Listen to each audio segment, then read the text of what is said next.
Berantas pinjol ilegal, PNM dan OJK gencar lakukan pendampingan dan edukasi keuangan ke UMKM.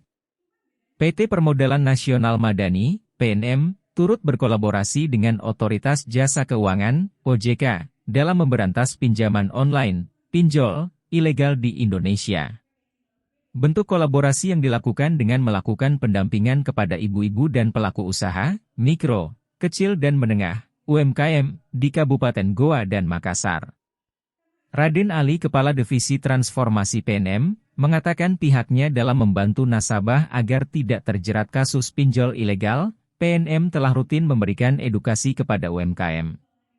Jadi, selain memberikan akses keuangan, kami juga memberikan literasi keuangan, ucapnya saat menghadiri kegiatan edukasi keuangan yang digelar OJK di Kabupaten Goa. Lebih lanjut, Raden membeberkan jika saat ini, PNM juga telah membuat program mingguan dan tahunan untuk membumikan gerakan literasi keuangan. Ada program yang kami berikan setiap minggunya. Program itu dalam bentuk kelompok mingguan. Pemberdayaan ini adalah pemberdayaan yang besarannya kita satukan dalam besaran PKM dan berjalan secara periodik, bebernya.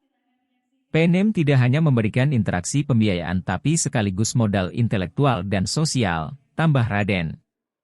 Selain itu, Raden juga menyebutkan jumlah kreditur yang ada di Kabupaten Goa dan Makassar. Untuk di Makassar total 451.000 nasabah dengan outstanding pinjaman 1,9 triliun rupiah.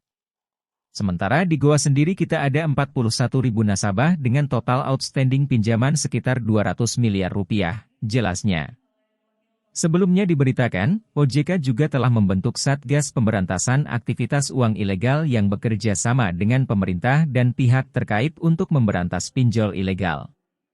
Begini cara kami untuk royok aktivitas pinjol supaya mereka jera.